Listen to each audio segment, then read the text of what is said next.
मेरे से मजबूत कैंडिडेट आज है नहीं। इतनी बड़ी खाप मैंने दो रैलियां करा ली। पार्टी का वफादार, पार्टी का लॉयल, पार्टी ने जहां ड्यूटी लगी वहीं खड़े। अभी मेरे बूथ पे हमने नवीन जिंदल जी को हमने बूथ से जीता के भेजे। हमने मेहनत करने में कोई कसर नहीं छोड़ी। तो पार्टी वफादार को और लॉयल को और जो जिताओ को टिकट देगी उस सारी कसौटियों पे मैं खरा उतरता हूँ। चाल दोस्तों, आप देख रहे हो ट्रैक्टर गेट पे हम आ रहे हैं। बाद प्रदेश कार्यकारिणी सदस्य सुरेश रावित जी। सुरेश रावित वो चेहरा है जो है वो 2014 में भी आप विधानसभा चुनाव तो लेके अपनी दावेदारी मजबूत कर रहे थे। 2019 में भी उन्होंने अपनी दावेदारी है जो वो पार्टी समक्ष रखी थी, और 2024 का चुनाव है विधानसभा का, उसमें भी वो अपनी दावेदारी लेके जनता के बीच में जा रहे हैं। पीछे क्यों नहीं वो दावेदार बन पाए, पार्टी ने क्यों नहीं उन पर विश्वास जिताया पाया, और अब वर्तमान में है जो अपनी दावेदारी वो कैसे देखते हैं, इन तमाम सवालों के लिए हमारे साथ हैं सुरेश रावित जी। जी रावित साहब, आपका स्वागत है हमारे चैनल पे। आपके दर्शकों को भी बहुत बहुत बधाई। आपका यहाँ आने पर बहुत बहुत धन्यवाद। जी रावित साहब, सबसे पहला सवाल मेरा यही है, आप भारतीय जनता पार्टी के पिछले लंबे समय से जुड़े हुए हैं और आपका जो अनुभव है, बहुत पुराना संगठन अनुभव जो भारतीय जनता पार्टी में रहा है। 2014 चुनाव की बात करें और 2019 का चुनाव था, तो आप पार्टी की कच्ची लाइन में थे, तो क्या कारण रही थी पार्टी आप तो उम्मीदवार नहीं बना पाई? ऐसे है, देखिए शर्मा जी, 2014 में भी मैं पार्टी में सबसे मजबूत उम्मीदवार था। सबसे बड़ी उस टाइम की जनसभा आसपास, शायद इतनी बड़ी जनसभा लोकल लेवल पे कहीं नहीं हुई थी। सबसे बड़ी जनसभा मैंने 2014 में बाड़ू की मंडी में मैंने करवाने का काम किया था। उस समय के भाजपा के राष्ट्रीय किसान मोर्चा के राष्ट्रीय अध्यक्ष थे जो ओम प्रकाश धनखड़ जी, वो उस समय हमारी रैली में शिरकत करे थी। महिपाल डांडा जी जो भी मंत्री हैं, पंचायत राज मंत्री, वो भी थे। तो 2019 में भी मैंने माननीय मुख्यमंत्री श्री मनोहर लाल जी की रथ यात्रा में 5000 आदमियों का जमघट इकट्ठा किया और देसी घी का खाना बनाया, और बहुत अच्छा उसमें भी हमने प्रोग्राम किया, अपना योगदान दिया।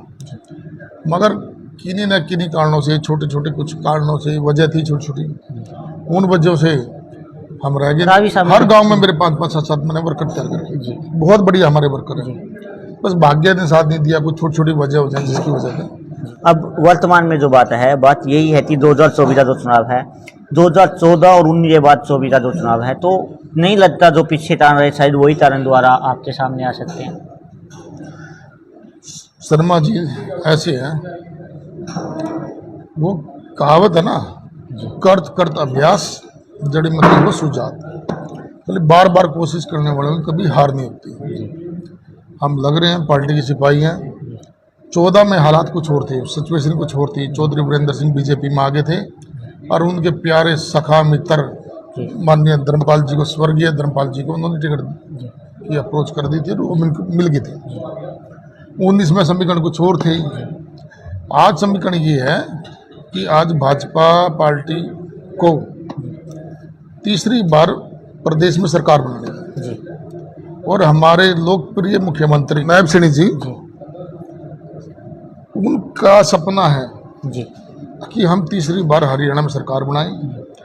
हमारे गृह मंत्री अमित शाह जी का सपना है, नरेंद्र मोदी जी प्रधानमंत्री जी का सपना है भाई हम तीसरी बार फिर हरियाणा में सरकार बनाएं, जो आज तक कभी नहीं हुआ।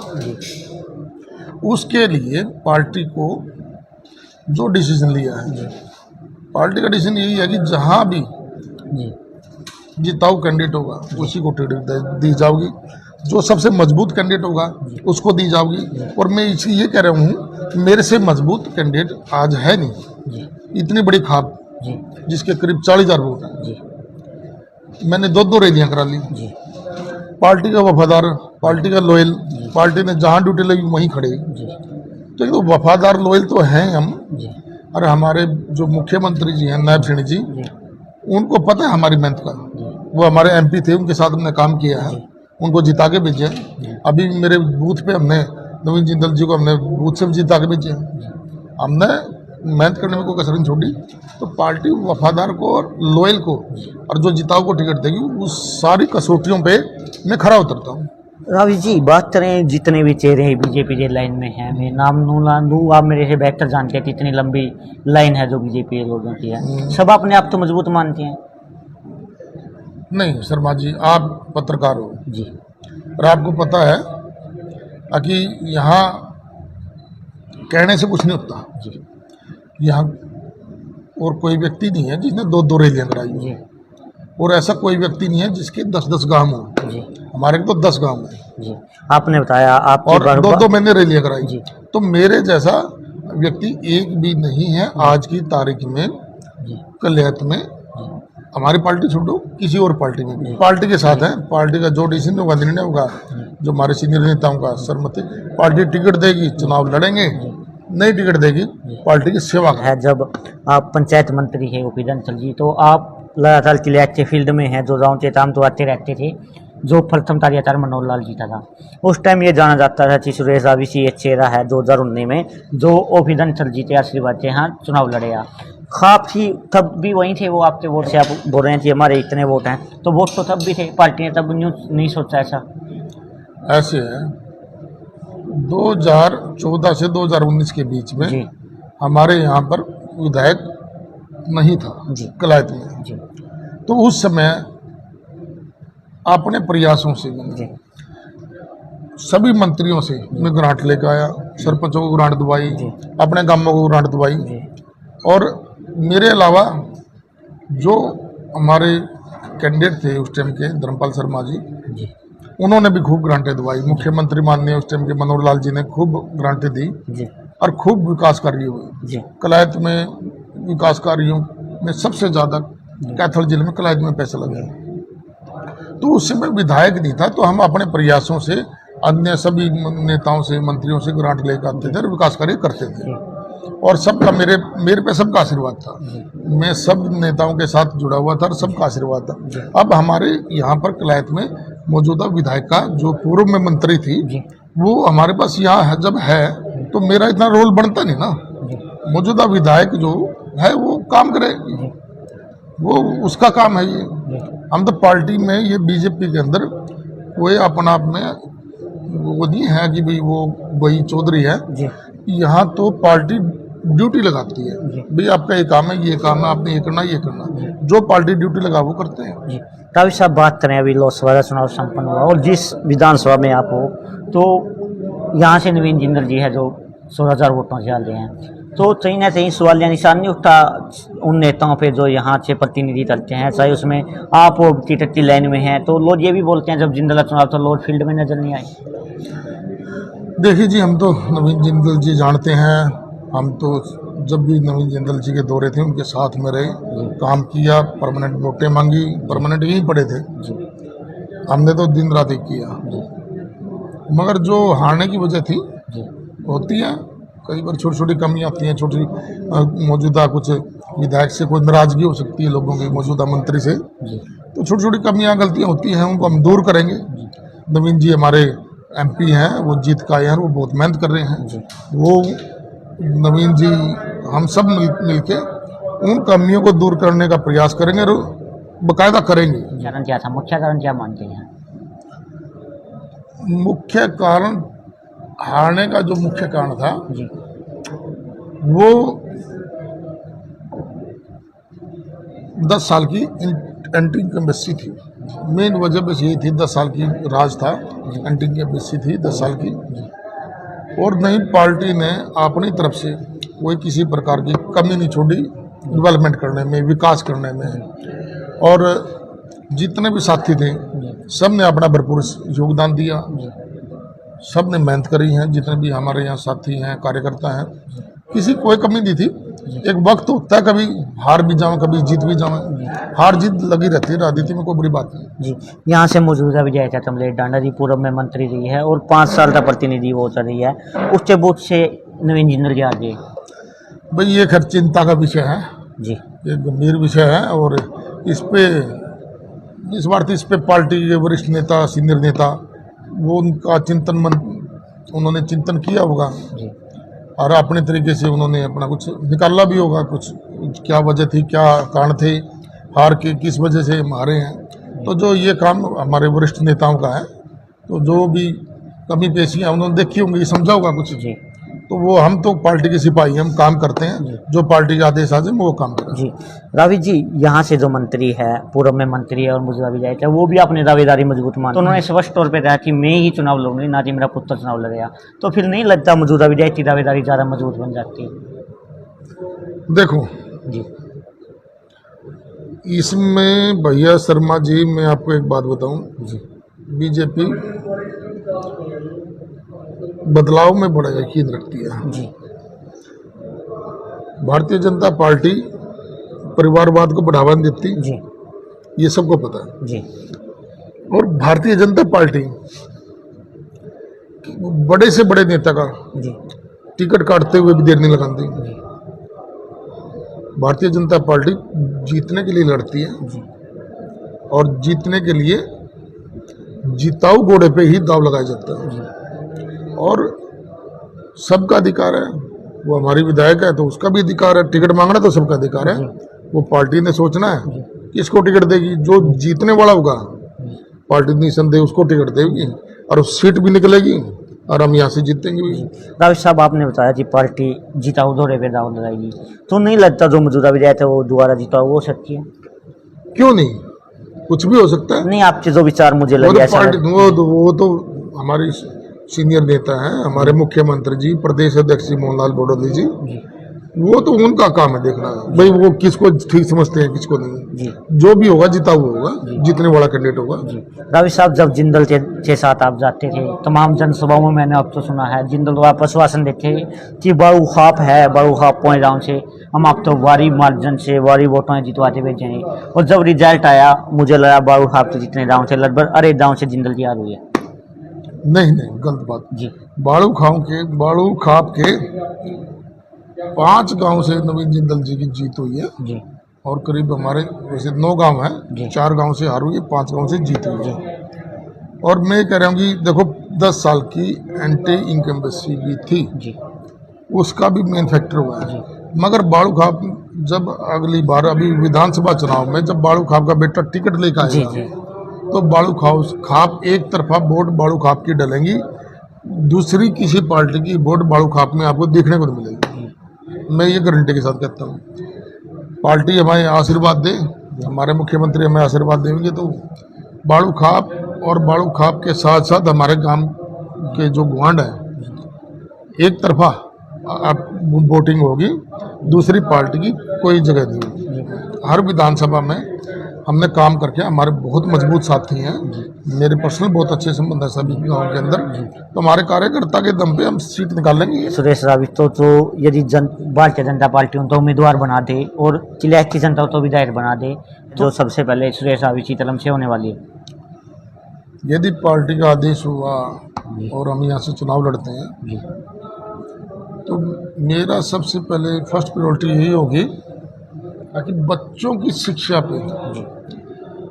शिक्षा पे हम काम करें। और मेरा खुद का ये मानना है कि जब तक हमारे नौजवान पीढ़ी शिक्षित नहीं होगी, उनको शिक्षा की उनकी बाधा दूर नहीं करेंगे, जब तक वो काबिल नहीं बन सकते, अपने पैरों पे नहीं खड़े हो सकते। क्योंकि एक उद्योग भी अच्छे, एक लघु उद्योग चलाने के लिए, कोई भी काम करने के लिए पहले उसके लिए एजुकेशन ज़रूरी है। तो उसके लिए मेरी प्रायोरिटी है कि हम बच्चों की शिक्षा पे ध्यान देंगे। और मैं एक ऐसा सेंटर खोलना चाहता हूँ, और मेरी सोच ये है कि हम एक कलायत में तीतरा मोड़ के आसपास, जिससे सारा हल्का कवर होता है, यदि पार्टी आशीर्वाद देती है और जनता का आशीर्वाद हुआ, हम जीत के आते हैं, तो मैं कलायत के अंदर तीतरा मोड़ के आसपास मैं आज आपको कह रहा हूँ एक मैं कोचिंग सेंटर खोलूँगा, जिसमें सभी तरह की कोचिंग बच्चों की रोजगार से जुड़ी हुई, मतलब जो जॉब में बच्चे तैयारी कर रहे हैं, जॉब के लिए तैयारी कर सकें, सभी प्रकार की तैयारी के लिए निःशुल्क हमें कोचिंग सेंटर में बनाऊंगा अपने लेवल पे, अपने उस पर, और बाकायदा वो संस्था बना के हम उसके में काम करेंगे ताकि हमारे बच्चों को कोचिंग लेने के लिए दूर नहीं जाना पड़े और निस्वार्थ कोचिंग होगी। और दूसरा हमारा जो कार्य है, हम चिकित्सा मामले में जो हमारे गांवों के अंदर हमारे जो अस्पताल हैं, गवर्नमेंट के अस्पताल हैं गांवों के अंदर, कलहट के अंदर जो गवर्नमेंट हॉस्पिटल है, उनमें सभी तरह की जो सुविधाएं हैं बोली वो हम पूरी कर पाएंगे। जैसे अल्ट्रासाउंड है, एक्सरे मशीन है, हम गांव-गांव भी ये पहुँचाने में कोशिश ये रहेगी हम इस चीज़ को गांव-गांव भी लेके जाएं। सभी तरह की मशीनरियाँ हैं, अल्ट्रासाउंड, एक्सरे मशीनें की और भी लैब के सामान हैं।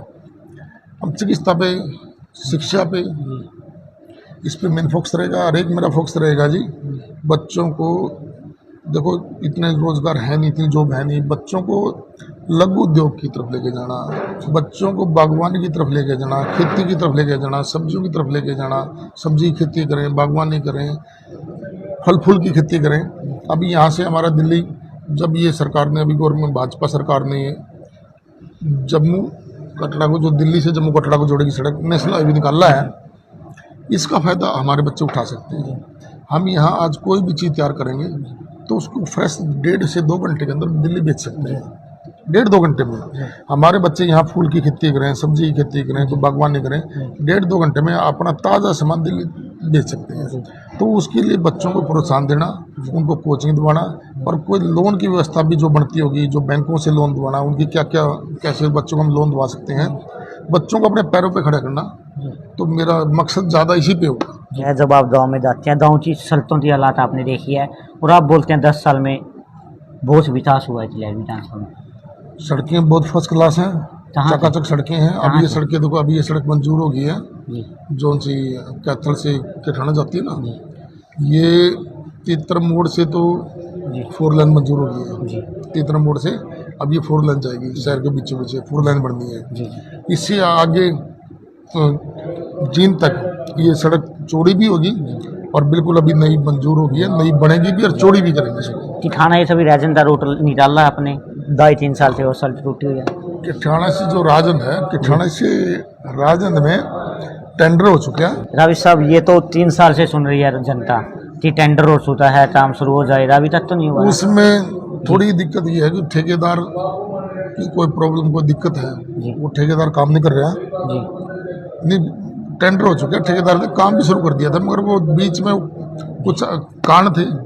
तो फिर आप मुख्यमंत्री से मिल क्यों नहीं लेते हैं? तमाम समस्याएं हैं जो गाँव के लिए। इस जो वो ठेकेदार की दिक्कतें थी, समस्याएं थी, उनके लिए ठेकेदार ने बाकायदा मुख्यमंत्री को लिखा है, मुख्यमंत्री को कंप्लेंट की है जो उसको समस्या थी, और वो कंप्लेंट मुख्यमंत्री पे जा चुकी है, और उसका समाधान जल्द हो जाएगा और ठेकेदार बड़ा जल्द काम शुरू करेगा। अब उनकी तो ज़्यादा बड़ी डिमांड नहीं है, उनकी यही है कि गाँव की जो सड़कें हैं जो टूटी हुई हैं उनकी मरम्मत हो जाए। वो अभी हाँ ठीक है, वो बात ये थी, वो धरना क्या था, वो धरना इस चीज़ को, सड़क को लेके था। जी जी वो सड़क नेशनल हाईवे बना है जी तो उसकी वजह से वो डंपर निकले हैं, वो सड़क टूटी है। जी तो उसको, वो किसान नहीं है, जो ग्रामीण है, और ग्रामीणों की वो जो मांग है, वो सड़क टूटी है, उसको दोबारा बनवाना है। तो उसकी डिमांड हम मुख्यमंत्री तक पहुंचा देंगे, और मुख्यमंत्री, हमें उम्मीद है जल्दी उसका टेंडर लग जाएगा, काम चालू हो जाएगा। किलायत की जनता से अपील क्या है सुरेश रावी जी? किलायत की जनता से जी ये अपील है कि हमारे सभी साथियों को, किलायत के निवासियों को, सभी भाइयों को निवेदन है कि भाजपा पार्टी की विचारधारा और सोच उसको समझें। यदि हरियाणा का और देश का कोई विकास कर सकती है तो सिर्फ भाजपा पार्टी है, जिसका मकसद ही देश के लिए दिन रात काम करना है। पार्टी के सभी कार्यकर्ता मशीनों की तरह काम करते हैं, देश को मजबूत करने के लिए काम करते हैं। हमारा कोई अपना निजी स्वार्थ नहीं होता, हम ना निजी स्वार्थ के लिए काम करते हैं। तो किलायत की जनता से निवेदन है कि भाजपा से जुड़ें, हमारे साथ आएं और हमारे हाथ मजबूत करें। बहुत बहुत धन्यवाद जी। Thank you. देखिए हमारे साथ सुरेश रावी जी। सुरेश रावी जी ने बताया कि जो तमाम मुद्दे जनता के हैं उनको लेके वो जल्दी मुख्यमंत्री से मिले। 2024 में ये मजबूती दावेदारी है इन्होंने बताई, इस वजह से इनकी दावेदारी मजबूत है। आप लोगों की क्या राय है कमेंट जरूर करें और रिश्तेदार शेयर करें। बहुत बहुत धन्यवाद।